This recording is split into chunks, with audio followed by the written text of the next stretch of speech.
اس عورت کو کوئی وراثت میں حصہ نہیں دیا جاتا، سسرال والوں کی ملکیت سمجھی جاتی ہے، جیسے چاہے معاملہ کرتے رہیں سسرال والے۔ ہمارے ملک کا مذہب ہے ہندوازم، یہاں پر ستی کی رسم تھی، عزت اس میں ہے، خاندان کی ناک اس میں بچے گی کہ جب شوہر کا انتقال ہو جائے تو بیوی کو بھی ساتھ میں جلا دیا جائے۔ ابھی بھی جلایا جاتا ہے بہت سارے صوبہ جات میں۔ ابن بطوطہ بڑا سیاح گزرا ہے، وہ کہتا ہے کہ میں نے دیکھا کہ شوہر کے ساتھ بیوہ عورت کو زندہ جلا دیا جا رہا ہے۔ میں اونٹ پہ سے گرنے لگا، لوگوں نے سنبھال لیا، مجھ سے رہا نہیں گیا۔ زمانے جاہلیت میں حضرت زینب رضی اللہ عنہا کی تفصیلی روایت ہے جس میں وہ فرماتی ہیں کہ شوہر کے مرنے کے بعد بیوہ کو کسی تنگ کوٹھری میں رکھ دیا جاتا، روشنی تک نہیں دی جاتی، سلیقے کے کپڑے بدلنے، نہانے، پہننے کی اجازت نہیں دی جاتی، ملنے نہیں دیا جاتا۔ 1 سال کے بعد کسی جانور کے جسم پر یہ ہاتھ پھیرے اور مینگنی پھینکے، اس رسم کے بعد یہ عورت باہر آئے گی، لیکن وہ بھی سسرال والوں کے تابع۔ احسان ہے اسلام کا، کرم کیا ہے اللہ نے دین اسلام کے ذریعے سے بیواؤں کے حقوق کے سلسلے میں بھی۔ کیا قصور ہے عورت کا اگر شوہر کا انتقال ہو جائے اور اس کی زندگی پوری ہو جائے؟ کیوں معیوب سمجھا جاتا ہے، کیوں منحوس سمجھا جاتا ہے اگر کسی عورت کے شوہر کا انتقال ہو جائے؟ اسلام نے سکھلایا صبر کرے، اللہ کے فیصلے پر راضی رہے، 4 مہینے 10 دن وہ عدت گزارے، خوشبو کا استعمال نہ کرے، بس رات گزارے اپنے شوہر کے گھر میں ہی، اس کو خرچ دے گا، مرنے والے شوہر کے مال سے نفقہ دیا جائے گا، میراث کا حصہ ملے گا۔ دکھی ہے بیچاری، زندگی کا شریک چلا گیا، یتیم بچوں کا بوجھ آ گیا، مسائل کا انبار ہے، لوگوں کے طعن و تشنیع الگ ہے۔ شریعت نے سکھلایا یتیموں کا حق بھی نہ بھلایا جائے، یتیم بچوں کو بھی نظر انداز نہ کیا جائے۔ حضرت نبی پاک صلی اللہ علیہ وسلم کی حدیث ہے، اللہم انی احرج حق الضعیفین الیتیم والمرأة، اے اللہ میں 2 کمزوروں کے حق کے بارے میں گناہ کے ہونے کا، گناہ کے لاحق ہونے کا ڈر کرتا ہوں، ایک یتیم کا حق اور ایک عورت کا حق، اور عورت بیوہ ہو، کوئی اس کا آسرا نہیں، کوئی اس کی طرف سے حق لڑنے والا نہیں، گھٹن میں جیتی ہے، صاف بات اس سے کوئی کرتا نہیں ہے۔ اسلام نے ترغیب دلائی، حضرت آقا صلی اللہ علیہ وسلم نے عمل کر کے بتلایا۔ سوائے امی جان حضرت عائشہ رضی اللہ عنہا کے ساری مائیں ہماری بیوہ تھیں۔ عجیب مثال ہے حضرت عاتقہ بنت زید کی، ان کا نکاح ہوا عبداللہ بن ابو بکر سے، وہ شہید ہو گئے۔ پھر ان کا نکاح ہوا زید بن خطاب سے، وہ بھی اللہ کے راستے میں شہید ہو گئے۔ پھر ان کا نکاح ہوا عمر بن خطاب سے، وہ بھی شہید ہو گئے۔ پھر ان کا نکاح ہوا زید بن عوام سے، وہ بھی اللہ کے راستے میں شہید ہوئے۔ پھر ان کا نکاح ہوا حضرت حسن بن علی سے، وہ بھی شہید ہو گئے۔ اتنے شہیدوں کی بیوی، یہ تو عزت کی بات ہے، یہ کوئی اہانت کی بات نہیں ہے۔ حضرت فاطمہ بنت قیس رضی اللہ عنہا طلاق سے علیحدہ کر دی گئی۔ کئی رشتے آئے، حضرت آقا صلی اللہ علیہ وسلم سے مشورہ کیا تو آقا نے فرمایا اسامہ بن زید سے نکاح کر لو۔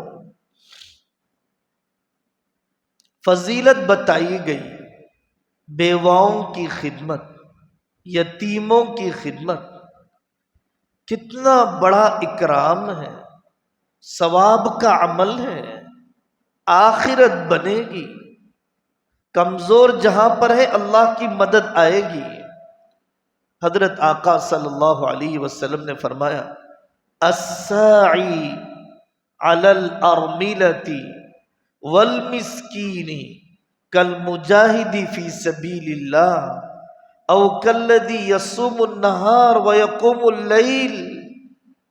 آدمی جہاد کر رہا ہو، دن میں روزے، رات بھر تہجد پڑھتا ہو، اس کے برابر ثواب ملے گا جو بیواؤں کے لیے 2 پیسے کما کر دیتا ہے، جو تنگ دستوں کے مالی خدمت کے لیے کوشش کرتا ہے۔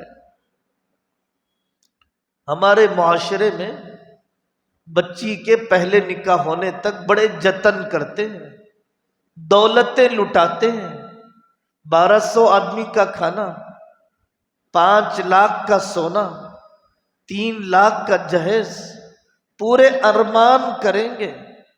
لیکن اگر وہ بیوہ ہو جائے، اگر وہ طلاق کی وجہ سے واپس آ جائے، 28 سال کی عمر میں، 30 سال کی عمر میں، اب باپ کے لیے مصیبت لگتی ہے، بھائیوں کے لیے دوبارہ نکاح کرنے کو بڑا بوجھ سمجھتے ہیں۔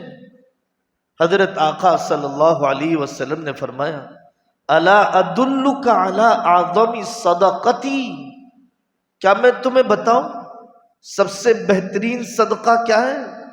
صحابہ رضی اللہ عنہم اجمعین نے پوچھا بلا یا رسول اللہ۔ آقا نے فرمایا ابنتک مردودۃ الیک لیس لها کاسب غیرک، تیری بیٹی تیرے گھر واپس آ جائے اور کمانے والا تیرے سوا کوئی نہ ہو، اس بیٹی پر خرچ کرنا سب سے بڑا صدقہ ہے۔ کتنا خرچ ہو رہا ہے رسم و رواج پر، گنجائش نہیں ہے اپنی بیوہ بہن پر خرچ کرنے کی، فکر نہیں ہے اپنے یتیم بھانجوں اور بھتیجوں کا خیال رکھنے کی، فکر نہیں ہے۔ قرآن کریم پر قربان جائیے، قرآن نے اتنا صاف کہا، ایک ایک رسم کا علاج کیا۔ لا یحل لکم ان ترثوا النساء کرہا۔ حضرت سعد بن ربیع شہید ہو گئے غزوہ احد میں، ان کے چچا نے سعد بن ربیع کی 2 بچیوں کی میراث رکھ لی۔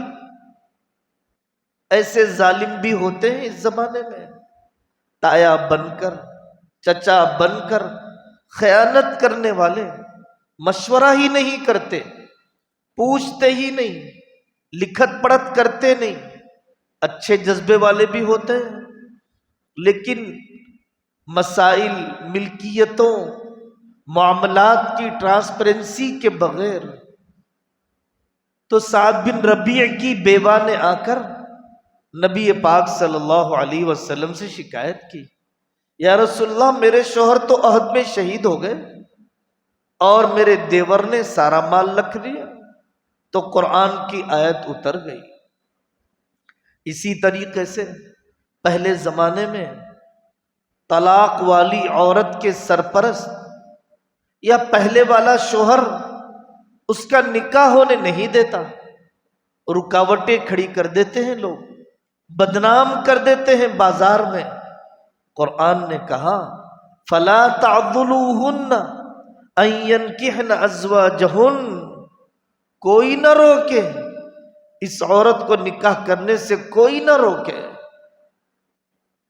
یہ بے شرمی نہیں ہے، زنا کرنا بے شرمی ہے، فون کا بے قابو استعمال بے شرمی ہے، آئی ٹی کی نائٹ ڈیوٹیاں کروانا یہ دیوسیت اور بے شرمی ہے، اس کا نکاح نہ کروانا یہ بھائیوں اور باپ کی بے غیرتی ہے۔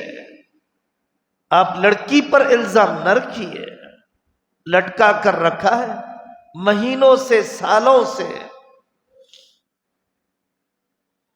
اکابر نے محنتیں کی، آقا صلی اللہ علیہ وسلم کی خصوصیات میں سے ہے ثمال الیتامی عصمت للارامل۔ ہمارے آقا محمد صلی اللہ علیہ وسلم یتیموں کو پناہ دینے والے اور بیواؤں کی فریاد سننے والے۔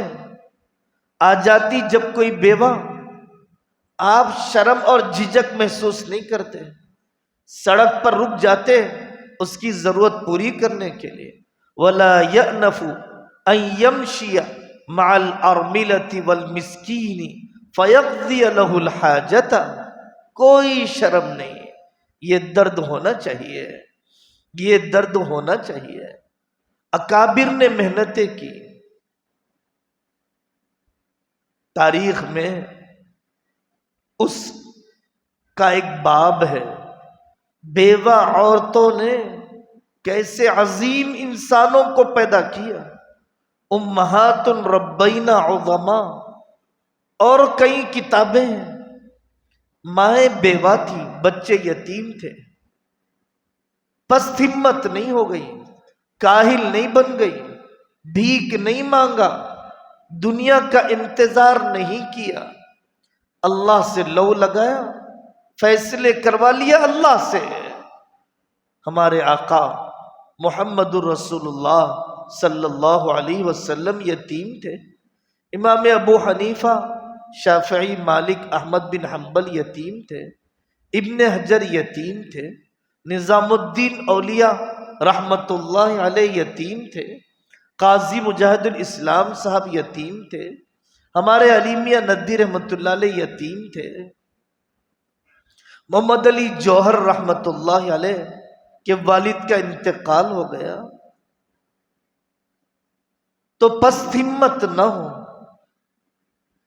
تاریخ کے ان باب کو سنا جائے، سنایا جائے۔ اکابر نے رسم کو ختم کرنا چاہا۔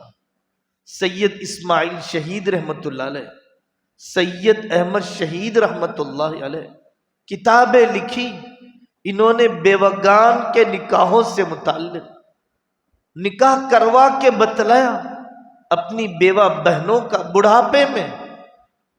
سید مولانا قاسم نانوتی رحمت اللہ علیہ نے، احمد رضا خان صاحب بریلوی نے کتابیں لکھی، ثناء اللہ امرستری نے کتاب لکھی، الطاف حسین حالی رحمت اللہ علیہ نے بیوہ کی مناجات اور بیوہ کے درد کو سنایا۔ ایک اعتراض ہوتا ہے بعض حدیثوں کے ذریعے سے، جن حدیثوں میں یہ کہا گیا کہ اگر بیوہ نکاح نہ کرے، یتیموں کے لیے اپنے آپ کو بغیر نکاح کے رکھ لے تو یہ ثواب ہے، یہ ثواب ہے۔ جیسے ایک حدیث ہے، آقا صلی اللہ علیہ وسلم نے فرمایا ایما امرأۃ قعدت علی بیت اولادیہا،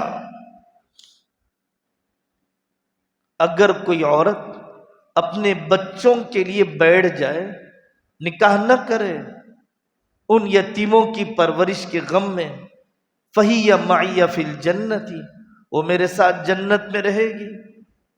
آقا صلی اللہ علیہ وسلم فرمایا میں جنت کی طرف سب سے پہلے جاؤں گا، داخل ہوں گا، لیکن میں ایک عورت کو دیکھوں گا وہ میرے سے آگے چل رہی ہے، آگے چل رہی ہے۔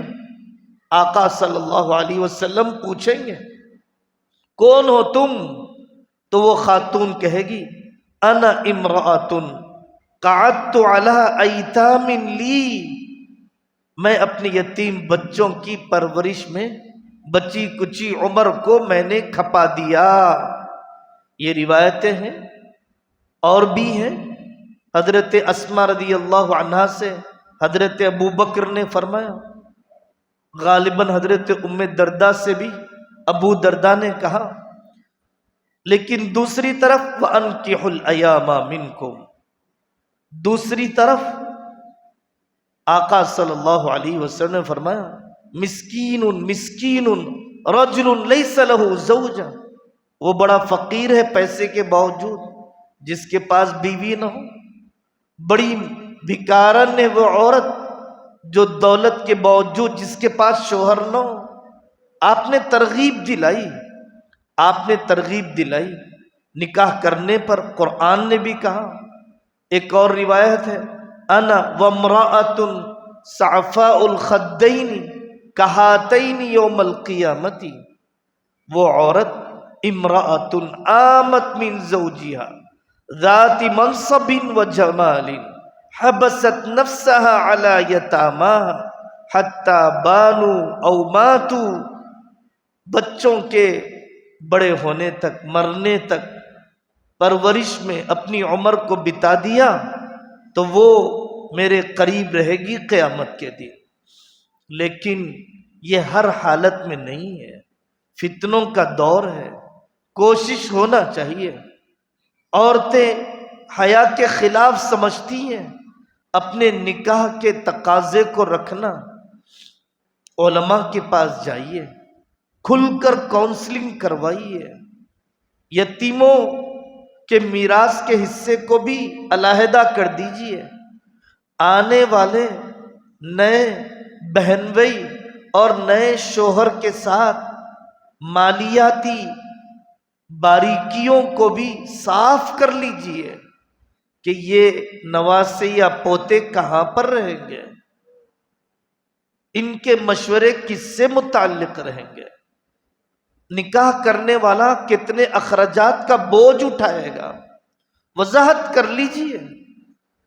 ان الجھنوں سے ڈر کر نکاح ہی نہ کرنا، ان الجھنوں سے ڈر کر ان بیوہ لڑکیوں کا گھر آباد ہی نہ کرنا، یہ ظلم ہے جو اپنی عورتوں پر ہم کر رہے ہیں۔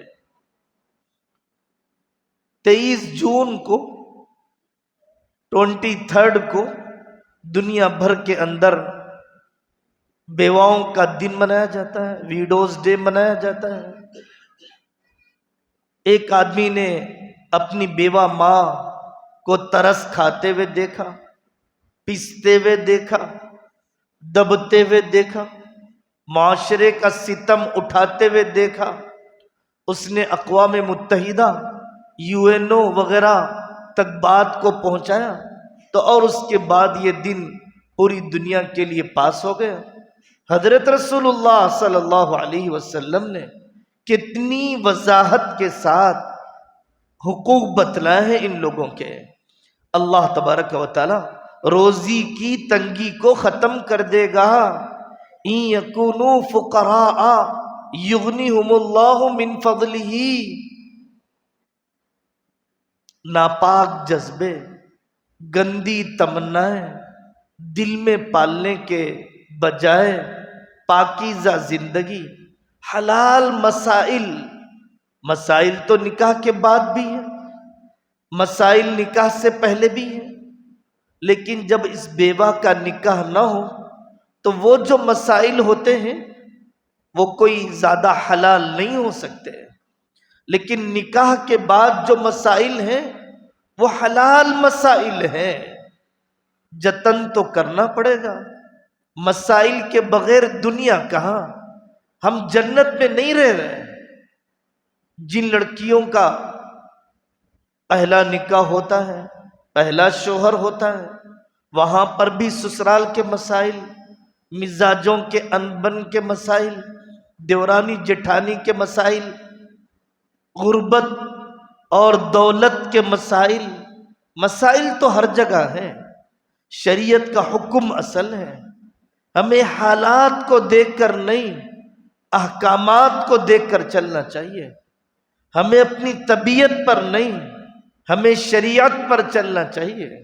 فلا وربک لا یؤمنون حتی یحکموک فیما شجر بینہم، قرآن کہتا ہے یتیموں کا مال الگ کر دو، بھائی کا انتقال ہو گیا، بہن کا انتقال ہو گیا، یتیم بھانجے ہیں، بھتیجے ہیں، بیٹے کا بیٹی کا انتقال ہو گیا، یتیم پوتے نواسے ہیں، ان کا مال الگ کر دو، ان کے گزارے کا نظام الگ بنا دو۔ اگر ساتھ میں کھلا رہے ہو اللہ سے ڈرو، یتیم کا مال بدترین قسم کا مال ہے۔ قرآن نے کہا اپنے پیٹ میں آگ بھر رہے ہو اگر یتیم کا مال پیٹ میں لے لیا، نسلیں تباہ ہو جاتی ہیں جب آدمی یتیم کا مال کھاتا ہے۔ میرے عزیزوں، ان مسائل کو سیکھنا چاہیے، شرمانا نہیں چاہیے، تھوڑا سا جرأت کے ساتھ، حکمت کے ساتھ آگے بڑھنا پڑتا ہے۔ ماں باپ کا ادب بھی پورا کرو اور جرأت کے ساتھ مسائل بھی بتاؤ، خدمت اور حکمت کے ساتھ انہیں یہ سچائیاں بھی بتاؤ۔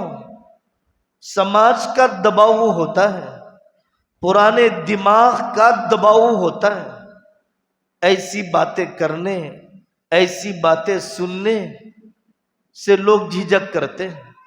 نکاح مسیار ایک قسم ہے کہ جس میں کسی مرد سے نکاح کرایا جائے، سوکن بنایا جائے اور چھپا کر رکھا جائے، پہلے والی پر ظاہر نہ کیا جائے اور حقوق کچھ معاف کر دیے جائے، کوئی ظلم نہ ہو، کسی کو نظر انداز نہ کریں، جذبات میں کسی کی طرف جھکاؤ نہ ہو، تو نکاح مسیار پر بھی عمل ہو سکتا ہے۔ لیکن محض ہوس پرستی مقصود نہ ہو، علماء سے مکمل رہبری کے بغیر آدمی نہ بڑھے۔ کورونا کے زمانے میں ہم نے دیکھا اور آج کل بھی دیکھتے ہیں، 35 سال کی عمر ہے لڑکیوں کی، 32 سال کی عمر ہے، کھانے کا تقاضا پورا ہو گیا، کھانے پہننے کا تقاضا پورا ہو گیا، بچوں کے تعلیمی فیس کا تقاضا پورا ہو گیا، جنسی خواہش کا تقاضا کیسے پورا ہوگا؟ کھانے کی ضرورت پوری کرنے یا بھانجوں بھتیجوں کے اسکول کی فیس دینے کی وجہ سے ان کی تنہائی کی ضرورت تو پوری نہیں ہوگی، یا شوہر کے مرنے کی وجہ سے وہ تقاضے بھی دفن تو نہیں ہوں گے۔ کس دنیا میں رہ رہے ہیں آپ؟ ایک بوڑھا باپ ہے، ایک بڑی عمر کا بھائی ہے، وہ شادی شدہ ہے، وہ اپنی بیوی کے ساتھ رہتا ہے، تنہائیاں گزارتا ہے، اس کے دل میں خیال نہیں آتا کہ شاید اس بیٹی کو بھی ضرورت ہوگی، شاید اس بیوہ کو بھی ضرورت ہوگی، کس دنیا میں رہتے ہیں ہم؟ کس پلانیٹ کے رہنے والے ہیں؟ کس کہکشاں کے باشندے ہیں؟ کیا ہم انسانی جذبات کو نہیں جانتے؟ سچی بات یہی ہے کہ ہم نے اس ملک میں ہندو بھائیوں کو اسلامی تعلیمات کم دی ہیں اور ان کی رسومات زیادہ لے لی ہے۔ ہمارے ملک میں کتنے آشرم ہیں، کتنی مندریں ہیں، جہاں پر ہزاروں کی تعداد میں، سینکڑوں کی تعداد میں بیوائیں سڑ رہی ہیں، پجاریوں کی ہوس کا شکار بن رہی ہیں۔ آئے دن واقعات آتے رہتے ہیں، کون کون سے بابا کے واقعات ابل کے آتے رہتے ہیں، ہم کچھ نہ کرتے ہیں۔ ان بیچاریوں کو وہ عزت دے دیتے جو اسلام نے دی ہے، وہ حق دے دیتے جو اسلام نے دیا ہے، جوق در جوق لوگ اسلام میں داخل ہو جاتے ہیں۔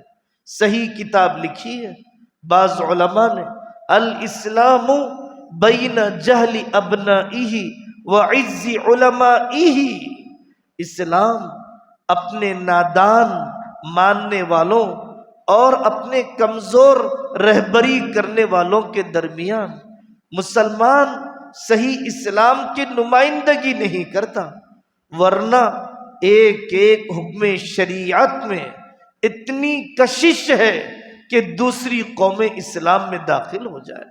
اللہ تبارک و تعالی ہمیں عمل کرنے کی توفیق عطا فرمائے، ہمیں رواج پر نہیں، محمد صلی اللہ علیہ وسلم کے دیے ہوئے سماج پر چلنے کی اللہ ہمیں توفیق عطا فرمائے۔ وآخر دعوانا ان الحمد للہ رب العالمین۔